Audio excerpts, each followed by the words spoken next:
Sparks that I don't remember. Hold and let it shine. Fix and start to fade away. Fix and start to fade away. Fix and start to fade away.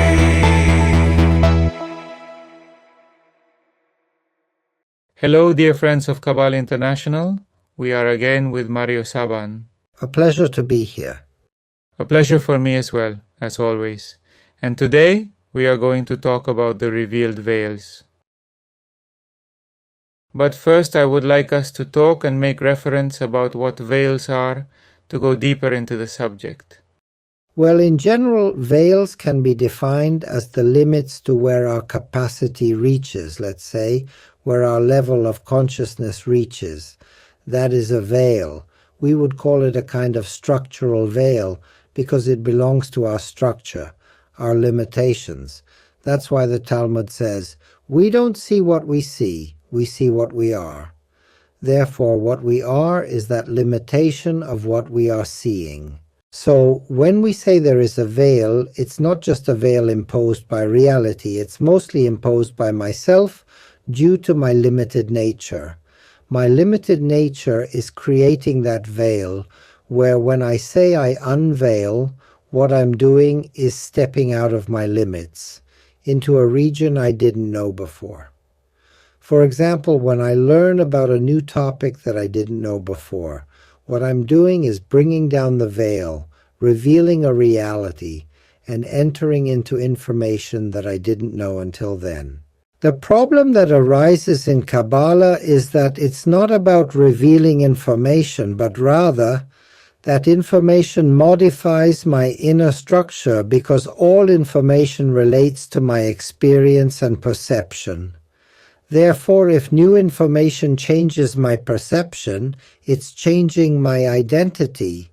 So, growth is not just intellectual growth, it's growth that causes a state of change in my identity. So, every time there's a limit that I surpass, a veil falls that prevents me from seeing another reality. What occurs is internal growth, a change in perception and a change in my identity, because the change in my perception is caused by a change in my identity. So where am I going now? To a new veil. So of course someone might wonder, does this ever end? No, it never ends in the face of infinity. There are always veils. So these veils would form my security system, so to speak. But I always have to know that behind the veil there is information. That's why Pirkei Avot says, doubt yourself until the day of your death, because what you are seeing is how far your perception has reached, your change in perception. Therefore, what are we doing from the Kabbalah point of view? Constantly bringing down those veils. Each time those veils become more subtle. It seems like there are no veils, but there are.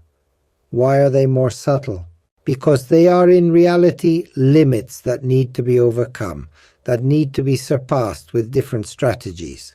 Not all veils have the same nature. As we progress, the nature of the veil becomes more subtle, and consequently, it is a veil that prevents me from moving into a greater reality or perception, so it is not as easy for me to pass through. The laws of the veil are changing. Because the veil I have torn down initially is not torn down in the second or third phase. In the same way, it is not the same as the one I tore down at the beginning. This is a bit like the game of chess. They teach you the general line in the opening moves, but there are more complex moves where you don't see your opponent coming in the most complicated plays. In the veils of Kabbalah, something similar happens. As we progress in the changes of perception, the laws for passing through the veils become more subtle. The veil is more subtle, and you cannot advance according to the same laws. There are changes in strategy as the level of consciousness increases. Based on what you were saying, I remembered a phrase from Cordovero who says that the only reality is information based on that construction. And then I came up with a phrase that is related to what you were saying, which is to be in order to see. Being to see, and then integrating what one sees to continue being more. That is to say, being to see, seeing to increase being. And of course, in that process, what will happen is that I am going to see something that I did not see before. So, on a higher level, I am going to see something that I could not see before, and on another level, I am going to see something that I could not see before, and each time I will see something that I could not see before because I was in a safety zone, which were my limitations. But they are not definitive limitations. The good thing that Kabbalah presents is that we can always break free from our limitations and that we always have a veil ahead, that we can in some way tear down and destroy that veil. Now, what is the question? The question is that in very few moments of existence there is a fusion, which is bitul devekut, with divinity, a feeling that we are integrated with the totality, the infinite, where there, in a way, I would say, momentarily disappear all the veils that exist, because the veils are organized based on subjectivity, to, in some way, give the subject the illusion of subjectivity, the illusion of individuality, the illusion of fragment. At another inner level, that illusion of fragment does not exist, and therefore there are no veils. As an experience, one can reach a state of unity with the totality, and then we have to reintroduce the veils intellectually to preserve our subjectivity. So, of course, the veil, it is a very interesting issue because it is revealed, surpassed, but sustained because some form of limitation needs to be upheld in the realm of subjectivity. Subjectivity is a conscious veil that we maintain to, of course, expand it to a higher level of consciousness, but at the same time recognize that limits continue to exist at a lower level. So, at the experiential level, like a momentary fusion with divinity, I can make all the veils disappear in that experience, which is momentary and is called bitul, or also known as annihilation, in that mystical experience. Now, I have to develop that mystical experience in the fragment, meaning I have to reveal it in the fragment. To be able to reveal, there has to be concealment. Yes. That is, what you reveal in the fragment implies concealment. And the fragment reveals more. When it expands within that concealment, but when it reveals, it has to hide something. Interesting what you're telling me, because one of the things I had noted here was what were the mechanisms by which we can access that hidden. And then I noted that the mystical experience doesn't necessarily allow us to pierce the veil. That is to say, the mystical experience alone, on its own, it doesn't allow us to access that piercing of the veil. So, in this sense, the mechanism through mystical experience, intuitive knowledge, I think here the issue of study plays a very important role. Even the mind, in order to access, to reveal this situation from concealment. Yes, absolutely. I believe that in this sense, Bina has to help Jojma a lot in organizing that depth that Jojma has in the service of Keter, that is to essentially expand the void. In front of the infinite, we have the possibility of an infinite expansion of our void. This is a sensation that brings us close to the nature of Ein Sof. Ein Sof, the divine infinite, is infinite by its nature. We are finite by our nature, but on the path from the finite to the infinite, we perceive within finitude the infinite consciousness.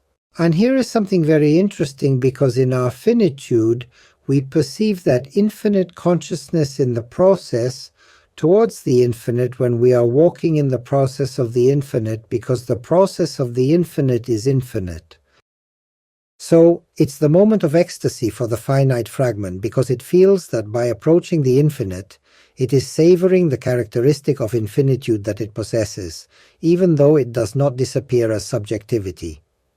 In the journey towards the infinite, it already savors its own infinitude. It knows that it cannot be infinite if its subjectivity does not disappear, but at the same time, it already tastes in the process of infinitude that sensation of infinitude that can be felt in the finite. The finite has to feel the sensation of infinitude despite the veils, and every time it pulls down a veil, it gets much closer to the infinite, much closer to the sensation that the infinite has within its essence. I was thinking of a musical analogy related to this concept of perceiving the infinite consciousness, which is something completely mysterious. Some attribute it to something cultural, but I believe it's not. When you hear a melody, rest in that melody, you have to sound the tonic, the root note that corresponds to the key in which that melody is sounding. Da da da da dee da da da ba ba. Right? Why do we have that prior intuition of that feeling of rest? Correct. Without realizing it, we are constantly reproducing the cosmogonic at a micro level. Continuously, in all the cosmogonic laws, we are feeling them. It means that I would tell you that we have a double advantage fundamentally as a fragment. We participate in finitude with the laws of the finite universe, and we participate in infinitude with infinite content. We have two advantages, and unfortunately, we are not aware of both. We have the limitations and laws of the finite, which is an advantage because it focuses energy, but we also have the advantage of infinite content that allows our sense to be eternal. Unfortunately, we have very short projects, basically due to our own mortality.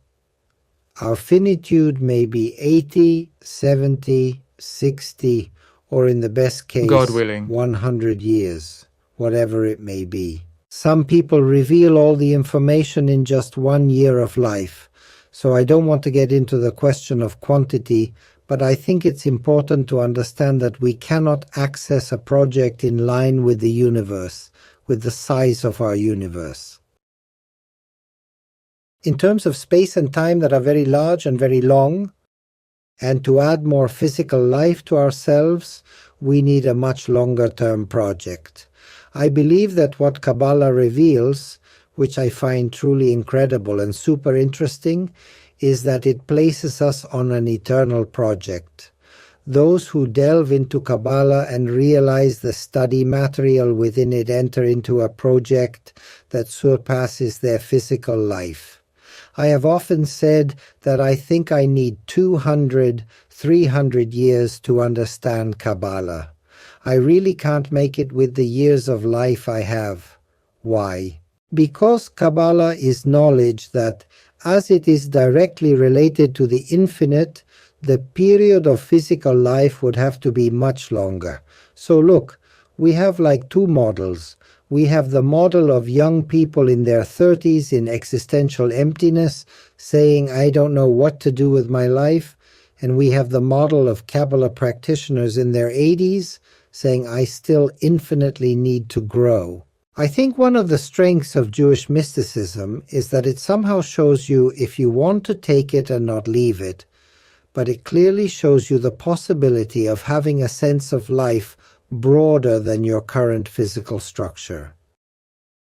But not only broader, but also belongs to the future. I would say it belongs to the Messianic era, because when humans manage to live longer, which they will achieve, even if they don't reach immortality, but at least extend their physical life for now in Kabbalah, they will find the possibility that this extension will not be just to continue consuming shopping malls without knowing what they live for. It will be in service of a very long project.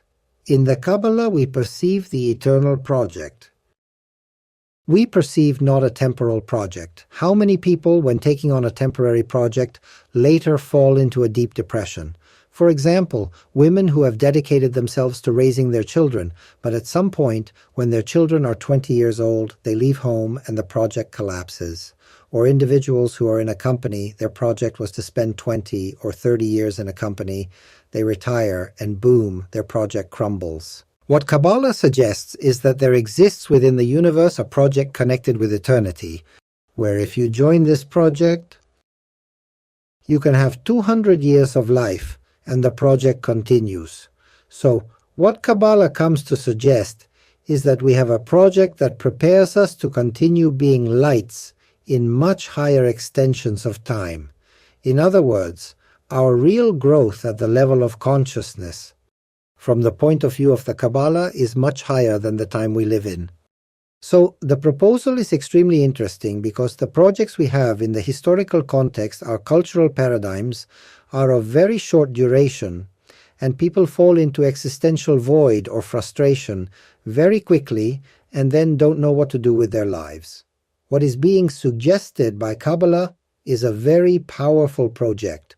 They are telling you, not only will you find the meaning of your soul, but you will also find it related to an eternal project. And someone who relates to an eternal project lives in permanent ecstasy. Excellent, Mario. Thank you. My pleasure. Shalom.